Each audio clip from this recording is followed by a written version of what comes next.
Lorsqu'on veut obtenir les valeurs pour un point Py sur une plage de temps définie, qu'est-ce qu'on va servir dans PyDataLink? C'est des fonctions qu'on appelle les fonctions de valeurs multiples. On va principalement focuser sur la fonction SampleData dans cette vidéo, mais aussi on va la comparer avec la fonction CompressData. Si par exemple, pour un point comme sinusoïde, je veux obtenir toutes les valeurs commençant du lundi jusqu'au mardi, qu'est-ce que je préfère? C'est me servir de la fonction SampleData. Qu'est-ce que ça va me permettre de faire? C'est d'implanter un intervalle de temps, par exemple un intervalle d'1 heure. Donc on pourrait obtenir ainsi à chaque heure une valeur qui va correspondre aux valeurs de sinusoïde.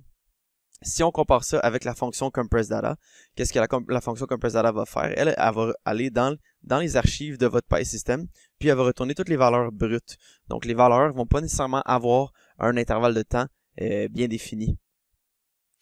La fonction SampleData est souvent utilisée lorsqu'on veut comparer différents points ensemble. Qu'est-ce qui est vraiment utile dans ce temps-là? C'est que si par exemple on a 10 points à comparer, on va pouvoir les comparer avec un intervalle de temps. Donc on va avoir des valeurs au même temps précis, donc ça va être beaucoup plus simple à comparer.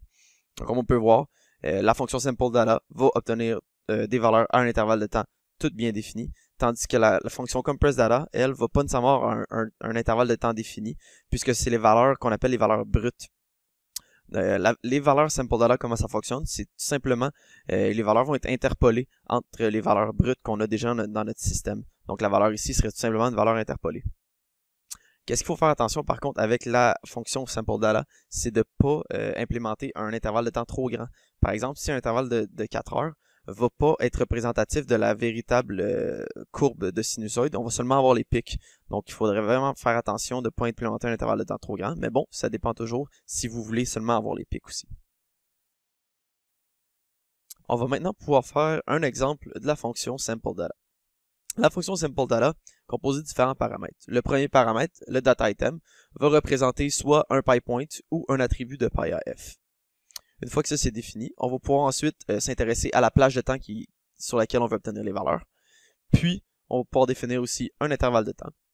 Et finalement, s'assurer que la cellule de sortie représente bien la cellule dans laquelle on veut obtenir nos valeurs.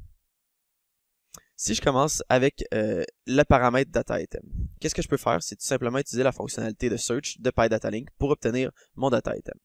Donc si je navigue dans ma hiérarchie PyAF, je vais pouvoir obtenir l'attribut qui m'intéresse, puis tout simplement en double-cliquant dessus, je vais pouvoir l'importer dans ma feuille de calcul. Les autres paramètres, ensuite, il faudrait que je définisse, donc ce serait la plage de temps, donc avec le start time, donc le temps de début, et le end time, le temps de fin, et finalement un intervalle.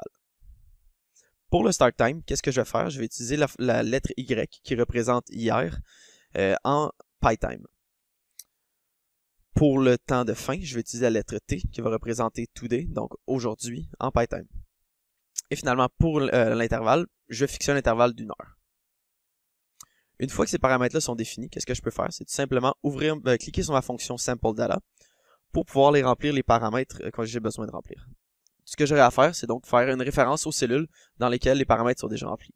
Donc, pour le dataItem, je pourrais mettre la cellule B2, start time la cellule B4, end time la cellule B5 et intervalle la cellule B6. Bien sûr, s'assurer que la cellule de sortie représente bien la cellule dans laquelle on veut obtenir nos valeurs. Si je clique sur Apply, je peux automatiquement obtenir mes valeurs. Mais qu'est-ce qui pourrait être intéressant par contre, c'est avec ces valeurs-là, j'aimerais avoir le temps qui correspond. Donc, je n'ai qu'à cocher la case Show Timestamp et obtenir le temps qui représente chaque valeur. Qu'est-ce qui est bien avec cette fonction-là, c'est qu'on peut changer dynamiquement dans la feuille de calcul Excel les différents paramètres. Donc, par exemple, si je voudrais changer mon intervalle pour un intervalle de 3 heures au lieu d'1 heure, j'aurais juste à le changer directement dans la feuille de calcul et la fonction va le prendre en compte directement. Donc, on peut voir, j'ai déjà un intervalle de 3 heures. Même chose si, par exemple, je veux faire un intervalle de 30 minutes.